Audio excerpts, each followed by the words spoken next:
People who sell heavy equipment usually look for newer machines with bigger profit margins. But one man in rural Indiana looked in the opposite way. He didn't want to find the next big thing. He was looking for something that everyone else had given up on. In the US, the heavy equipment business became more and more centered around large store networks that sold big brands like Caterpillar, John Deere, Komatsu, and Case. A lot of the time, being successful meant selling the newest models with financing options, warranties, and service contracts through the dealer. Still, Clinton Chitwood was quietly building a business in southern Indiana, away from big companies and billion-dollar factories. He did this with a completely different idea. His business, CNC Equipment, did something crazy, and it changed everything about heavy machines. It all began a long time before CNC equipment existed, the tools that no one else wanted. He grew up in Monroe County, Indiana, on farms that had been in his family for many generations. From a very young age, he was always around tractors, bulldozers, and excavators. Because his dad worked in the excavation business, he saw a lot of big tools every day. Machines weren't just throwaway things that had to be replaced every few years. They were tools that only had value because someone worked hard on them, took care of them, and was ready to keep them running. He thought in an old-fashioned way, which put him at odds with many of the changes happening in the equipment business. Clinton started CNC Equipment in 2004 without much of a fuss. There were no outside investors, no venture capitalists, and no big plans to make the dealership chain the biggest in the country. The business started out like many other small equipment shops in rural America. It bought used construction equipment, fixed what needed fixing, and then sold it to contractors, farmers, and other companies in the area. There wasn't anything particularly interesting about it on paper. Hundreds of yards like this one ran all over the Midwest. If things had gone differently, CNC might have stayed a local dealer that only local buyers knew about. Then a choice was made. A lot of people in the business would have seen it as a risk. Around 2008, Clinton started buying old military vehicles that were no longer needed. These weren't regular used trucks that building companies trade in.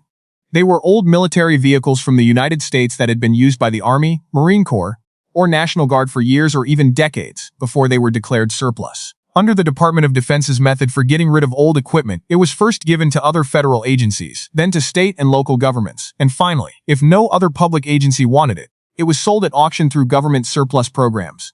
When many of these machines were sold to civilians, they had been used for years and traveled thousands of miles. Their repair records could be very well kept or frustratingly missing important details. The store itself had a huge range of items. The famous M35 Deuce and a Half, a 2-in-1 6x6 cargo truck that was used by the American military in the early 952s and was known for being able to work almost anywhere, might be up for sale. The bigger 5-ton M800 or M900 series trucks, the military Humvees that came out in the 1982s, engineering tools, trailers, generators, forklifts, or special rescue vehicles are some other examples. Some had never been outside of the United States because they had spent their whole careers on bases or National Guard installations in the country. Others had helped out with operations overseas before coming back home. Their ages were very different. It wasn't rare for vehicles that were built decades ago to still be in use because the military kept them in good shape with regular preventative maintenance instead of just replacing them when they got old. That led to a strange conflict. After years of military use, many surplus vehicles looked pretty rough, but under the faded paint and worn-out interiors were often drivetrains that were made to last a very long time. The military needed equipment that could work in deserts, mountains, freezing temperatures, deep mud, and other places where breakdowns could kill people instead of just taking longer to finish a job. Most of them were built with heavy-duty frames, simple motor systems, plenty of ground clearance, and parts that could be switched out so they could keep working in harsh conditions. But those same traits also made them less appealing. They were less comfortable, slower, and often needed special skills to drive. Also, many of them were never made with regular people going on the highway in mind. Clinton saw a chance here that no one else did. He saw that these forgotten machines could be turned into effective civilian workhorses with the right mechanical knowledge, fabrication skills, and patience. The fact that they were built to last meant that they could often keep working in remote areas where modern computers might be hard or impossible to fix. CNC didn't sell the trucks just the way they came from government auctions. Instead, they started to fix them up and make them their own. Former military vehicles were turned into useful machines for construction companies, ranches, emergency services, and people in remote areas around the world by adding crew cabs, upgrading the suspensions, custom fabrication, steering modifications, and carefully restoring the mechanical systems. A lot of the work was done in-house, which let Clinton fix issues that couldn't be fixed by ordering a part from a catalog. Every successful build made CNC's image stronger as a company that would take on projects that other companies thought were too hard. When you look back, you might think the chance was clear. It wasn't. The market for heavy equipment as a whole was slowly shifting toward newer machines that were full of electronics, emissions controls, and special software for diagnosing problems. Big automakers spent billions of dollars on new ideas, while independent sellers focused more and more on late-model inventory that they could finance and offer warranties for. Clinton, instead, put even more effort into machines that many people thought were old-fashioned. He knew something that other people had missed, either by gut or experience. For many customers, especially those who don't live near a dealership or a high-tech repair shop, ease of use may be more important than the newest technology. Everything that CNC Tools built would be based on this. The store owner who told people what not to buy. Most salespeople get paid by getting you to buy something. People knew Clinton Chitwood could tell them when to leave. On October 2012, CNC Machine posted its first video to YouTube. At the time, there was little sign that it would become one of the most trusted heavy machine education channels. There wasn't a professional film crew, a complicated production schedule, or a well-thought-out marketing strategy. Clinton only pointed a camera at the work that was already being done in his shop in Indiana. At a time when most equipment dealers depended on polished brochures and ads, he let strangers see what was really going on by showing machines just as they came in. All of it: rust, dents, leaks, and broken parts. Instead of short highlights meant to grab your attention in seconds, many movies went on for more than 40 minutes, and some were even longer than an hour. People watched as Clinton went through muddy auction yards, climbed inside bulldozers that hadn't been used in years, looked at excavators that had been used thousands of times, and saw engines being taken apart bolt by bolt. It felt less like a sales pitch and more like a study during each step. Small clues, like a fresh coat of paint hiding rust, a bucket pin that moves too much, hydraulic cylinders that leak oil, or welds that don't match on a frame, often told stories that the previous owners would rather not talk about. For operators with a lot of experience, these were red flags that could mean the difference between a good purchase and a bad one. Being willing to openly criticize equipment became one of the things that made the channel unique. Clinton often pointed out things like frames that were cracked, damaged undercarriages, worn pivot points, leaking final drives, bad weld repairs, and engines that looked like they had not been taken care of. He would sometimes just walk away from auction tools after giving a long explanation of why they weren't worth buying. People watching quickly realized that something strange was going on. Clinton wasn't trying to get them to think that every machine was a good deal. They learned how to think like a seasoned buyer from him. CNC's advice often stayed the same, even when they had things for sale. Leave if the numbers don't make sense. That way of thinking went far beyond the equipment itself. In the 2010 seconds, as online markets grew, more and more people bought heavy machinery online. However, fraud also became more frequent. Criminals started making fake websites for dealers, stealing photos from real auction sites, listing stolen equipment, and advertising machines they didn't actually own. Buyers were asked to wire big deposits, even if they lived hundreds or even thousands of miles away. When they did, they found that the equipment wasn't there at all. It's possible that tens or even hundreds of thousands of dollars will be lost. Because the problem spread so quickly, groups like the Association of Equipment Manufacturers, the National Equipment Register, and major auction companies kept telling people to be careful of sophisticated online scams that target construction equipment. Clinton made these plans public. Video after video exposed fake dealer websites, shady prices, photos that were copied, fake inspection reports, and tricks used to get buyers to wire money quickly. He told people to check physical addresses, look at the equipment whenever they could, ask for serial numbers, and make sure they owned the item before making payment. Some videos even showed how stolen photos were used in multiple fake listings for different businesses with different names. It's funny that Clinton made it easier for people to judge honest sellers, including his own company, by teaching them how to avoid shady ones. The fact that CNC's success didn't depend on traditional marketing may be the most impressive thing about it. The movies didn't always follow the rules of influencer culture. There weren't any over-the-top emotions, fake fights, or claims that every machine was unique. People watched because they thought it would be honest. Over time, something unexpected happened, even when the truth wasn't nice. Why not build instead of replace? A lot of manufacturing was moving overseas at the same time that CNC made it harder to fix new machines. They did this, even though they were rebuilding what they already had. That choice may seem easy, but it went against decades of changes in the heavy machine business. Starting in the late 1990s and stepping up through the 2000s, companies spent a lot of money on cleaner diesel engines, onboard computers, electronic controls, and complex emission systems to meet stricter environmental rules. As a result, machines got quieter, more efficient, and stronger. Also, they got a lot harder to understand. In fact, they got so complicated that only the people who made them could fix problems if they happened. CNC came into the game from a totally different angle. Why get a new machine when the old one can still be fixed? CNC machinery is great at bringing old tools back to life. Auctions, building fleets, government surplus sales, and private owners all bring in equipment. Then they are taken apart, inspected, fixed, changed, and improved at the company's facility in Indiana. As part of the process, welding, fabricating, milling, hydraulic repairs, and special steel work are all done. Clinton Chitwood doesn't treat every project the same. Instead, he sees each machine as a unique engineering problem that needs to be solved. It's not a big excavator or an expensive crane that is one of the shop's most valuable tools. It's a CNC plasma cutting table that can take raw steel plate and cut it into exact steel parts. When combined with welding and fabrication tools, it lets the team make brackets, structural reinforcements, mounting systems, and replacement parts that might not be sold in stores anymore. This adaptability is very important when working on old military trucks or building equipment that has been taken off the market, as replacement parts may not be available or be too expensive. The business also keeps as much work as possible inside the company. This is because it's easier to keep an eye on quality when the people doing the work are close. This way of thinking was especially clear in the way the company converted military trucks. Through a lot of customization, Army cargo trucks that used to carry goods over rough terrain were turned into useful work vehicles for civilians. Adding more seats to crew cabs was possible. Comfort was improved by air ride suspension systems. Customized steering configurations made it easier to turn.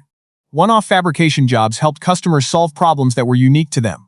The factory did not list any of these upgrades. They were usually made in the shop, where they needed to be carefully measured, cut, welded, and improved over many hours.